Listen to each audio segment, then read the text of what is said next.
Well, we are going to move right on today. We've got always, for those of you who are familiar with cyber brief sessions, we move very quickly.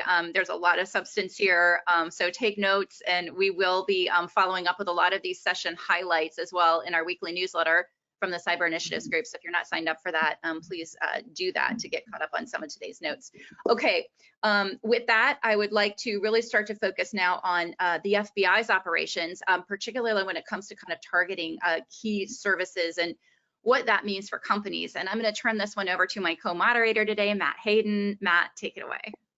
Thank you. So the pleasure of speaking today with Cynthia Kaiser, the Deputy Assistant Director of the FBI Cyber Division. And just to take it from the top, the FBI has been quite busy and in a very good way when it comes to leveraging the tools they have to take on some of these cyber bad actors, not necessarily nation state, could be criminal. And then that's really been a list of opportunities that you guys have taken advantage of and really pursued, like the Hive and others. But before I start listing them off, I want to turn it over to you and just kind of get a take on how the last few months and then this year has gone. Well, the last few months have been really busy. We've been able to do, I think, a lot of great work that obviously had a lot of back-end work way before the year began. But even since the year began, as you mentioned, we've been able to conduct disruptive operations against Hive ransomware group, against various cryptocurrency mixers like Chip Mixer, against other exchanges like Bitslotto within the crypto exchange networks, and as well as looking at some of the tools that cyber criminals and nation state active actors are using, like remote access tools, malware that's shared among all of them. And I think it's just been really exciting to see what we've been able to do against what are these really kind of traditional criminal threats, but to also see how they impact the larger ecosystem and what that might mean for some of the activities that private industry might see moving forward. So the title of the session is the FBI is targeting specific services. Are you thinking that those services from a private sector standpoint, are these things that bad actors are leveraging? Or are you looking at the services that industry uses to more protect and harden from your perspective? We're looking particularly, I mean, obviously interested in both, but in particular, we're looking at the services that the bad actors are using and thinking about, both our role as the responders when a incident may occur with a victim, as well as trying to prevent those activities from happening in the first place. I think looking at, say, Chip Mixer, which was one of the largest kind of crypto mixing services. It wasn't just used by 37 ransomware variants. It had been used by the North Koreans. It had been used by GRU, and so being able to look across and say, okay, for a while now, we've talked about there's a blending of the cyber criminal and nation state threats, and it's really that can obscure attribution. Okay, it also actually gives us a wealth of operational options for disruption.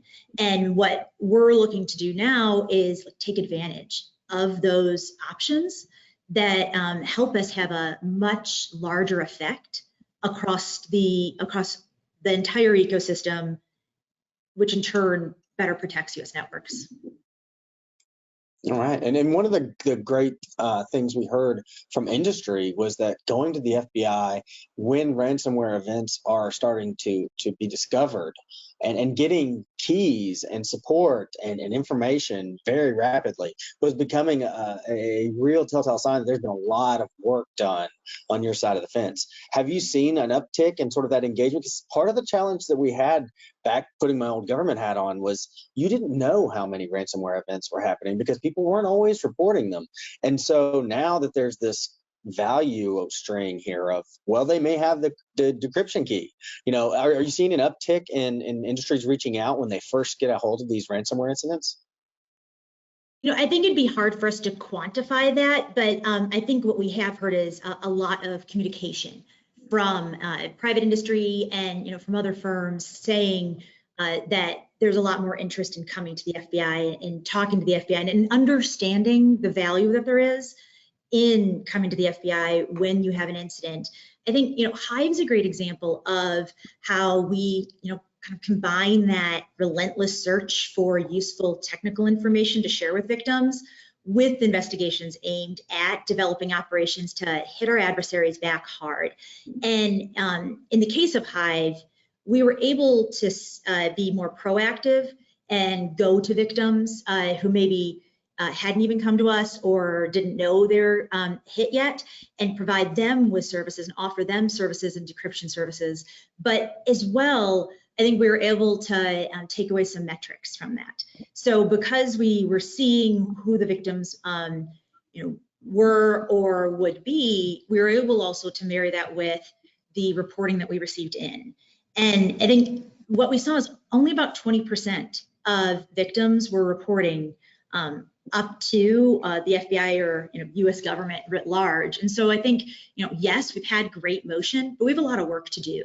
And I think, that's why we want to get out there, get the message heard that when you come to the FBI after an incident, we may have means by which we can help you further, but B, getting to know your FBI counterparts early, having that cell phone number readily available if you have an incident, and enables you to have that much quicker of a response if something happens on your networks.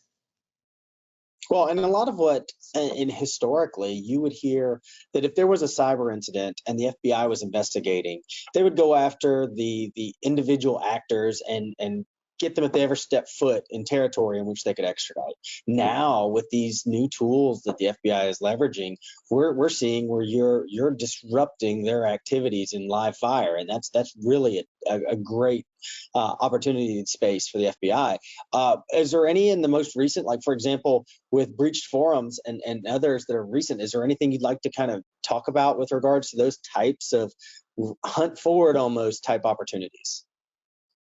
Well, I think breach forums is a great example of, well, I think people would be surprised how often we do arrest people. Breach forums is a great example where the administrator was in the United States, and we've been able to press charges and have appearances in court. And I think the same thing with Bitslotto.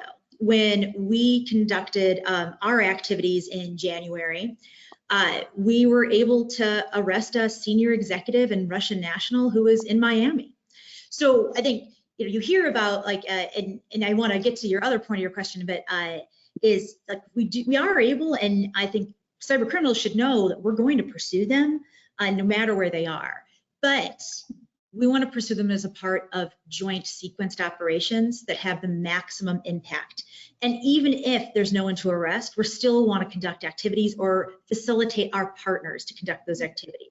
We would call those joint sequenced operations, identifying how we can have the most impact, not just against one actor, and that's why I really like the examples recently, but against many actors, and really be disruptive to how they conduct business. Change how they conduct business, make it more costly to conduct business, or stop it altogether. And I think that's being pretty welcomed and resonating. And so that's been a good news story, as well as a strong reputation builder for your office, and great work all around. With regards to the recent national cyber strategy, did you see an area in which all of these efforts kind of line up? Because it looks like it fits pretty nicely into a lot of the pages that came out recently. Absolutely, and we really appreciated the intense collaboration we had with the White House in helping to shape that strategy, as did I know a lot of our partners. Especially I think there's the second section of the strategy that really talks about like how do we investigate, who are our partners when we investigate. So it's the international partners, it's private industry, and how we really support victims. I think that as a part of the deployment of that, it solidifies a lot of the work that we've already been doing. and also I think helps us to message that out to our partners, whether that's international law enforcement or whether that's private industry across the board, like that this isn't just kind of one-offs. These aren't, slight changes in one agency's policy. This is the US government's policy. We have to work together with as many partners as we can to have a big impact, to not play whack-a-mole against these actors, but to really change the environment in which they're working in to make it more difficult for them to succeed. And so it sounds like you're looking at scale as well. So not just the one-off whack-a-mole, as you put it, but how can you scale some of these efforts? With scale in mind, does the FBI have all the tools it needs right now at its disposal to implement some of the key points you mentioned in the way it's framed in the strategy? Listen, I mean, obviously, we can always do more with more. But I think there's also so much to do within the cyber arena. That's where a lot of the partnering really makes sense. So what we want to do is pass to the best athlete in the room, whether that's us, whether that's a foreign law enforcement partner, whether that is one of our intelligence community partners, ensuring that we're using what we have to make everybody else successful is important. Now, I think, we would note, we really do feel like we have all the authorities we need to be able to do this. And I think, as we're looking at tools, sometimes it's less about, more, and more about prioritization. And I think, that's where, we're trying to figure out what are the keynotes, or what services are being used by China and Iran and ransomware actors, or what person is the most impactful within or using multiple different variants at once. Like really thinking about how do we utilize the tools we have when there's just constant demand for doing activity, to investigate, and so many nodes that we can really look to counter. So what's that most impactful thing? And I think that's about prioritization for us. That's why we seek to say, constantly reevaluate our priorities. What are the top ransomware variants that are affecting us today? What are our countering options against them? And what's really nice about those periodic reviews is you get to see those change a lot because we're having an impact. When we set out and we say something is a priority, we think this will be impactful, we're really able to shape our operations with our partners in a way to make that a reality.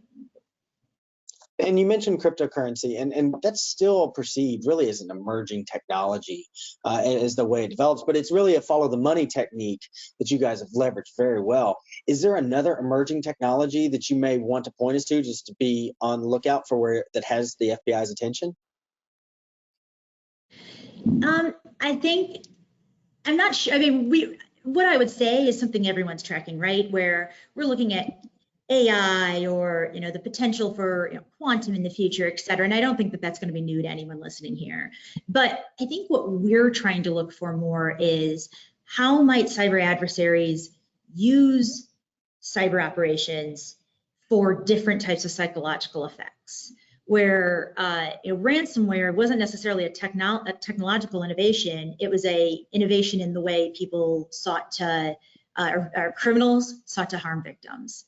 I think you've seen some of this with the pro-Russian hacktivists trying to use DDoS activity, not to really lessen the overall capabilities of the victim that they're seeking to target, but to try to message us, to try to influence us about how we're doing that activity. So I would say more, I think what we're trying to think about is what's that next way that an actor is going to seek to psychologically try to harm us. I don't know if I have the right answer, but that's the food for thought I'd throw out there is, what we really see is actors using existing technology for new purposes. Okay, so looking where they can buy in that leverage to really do harm. Yeah, that's a great approach. And so I'm going to turn and say to the chat, if anyone has any questions, now's the time to get them in while we're looking at the 5-minute mark.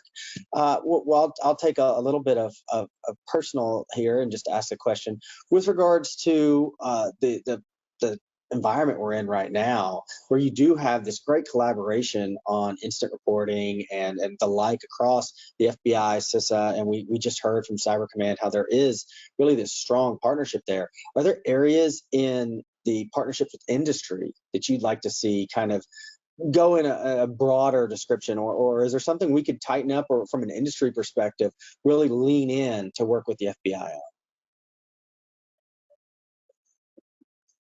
I think from that perspective, obviously, a lot of great collaboration. We're probably not quite there, and that doesn't mean that that's not to say we haven't done great work and great strides, but looking to, I think, leverage groups like the JCDC, which we're a part of, CISA's interagency groups. How do we not, simply, how do we move from the one-on-one great relationships we've developed to great community relationships, and being able to share with everybody the threat information we need to, while also understanding kind of their business process. And I think that that's an evolving way forward, where we're all trying to determine what that right path is, but it's an important one.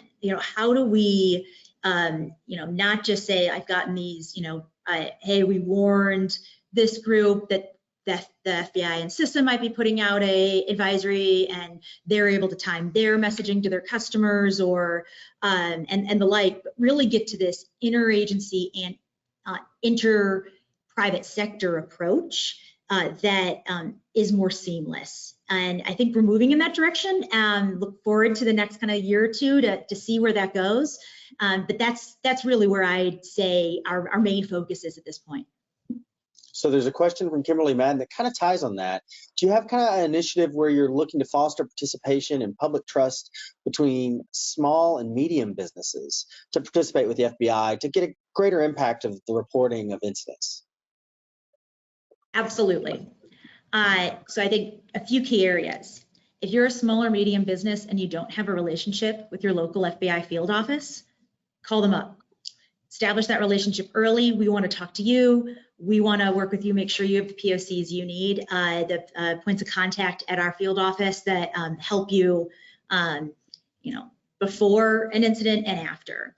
And I think then, as a part of that, we also have some really proactive efforts in several key areas where we're actually working across industry to share net flow, especially among small and medium businesses and the FBI, or share other technical information that might be happening on networks, so we can combine all of the information that they may need, but don't have the resources to utilize themselves, and especially in some key industries, and bring it all together and have all of us looking at it together. So it's not necessarily just the FBI looking, it's across many different small and medium businesses looking at all kind of the same data, what's impacting the networks, and then having FBI come in and say, okay, what are we seeing from a national security perspective, or from what do some of these things might mean. So we have a lot of really exciting initiatives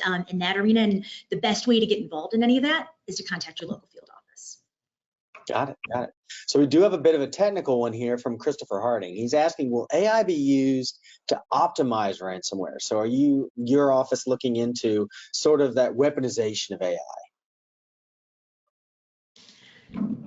Yes, but we're not there yet. I think that where the technology is now, it's not to the level at which I think it will help, say, a cyber actor put something into a platform and have it fix all of its bugs, or have it fix all the bugs. I think it's going to probably, likely introduce bugs as well in that process. So, for the low level, moderate level cyber actors, AI is not quite at the point it would be helpful. And I know we're working with much of the industry that's developing some of that as well, to ensure that everybody's working forward in a responsible way so that we can ensure it's not misused.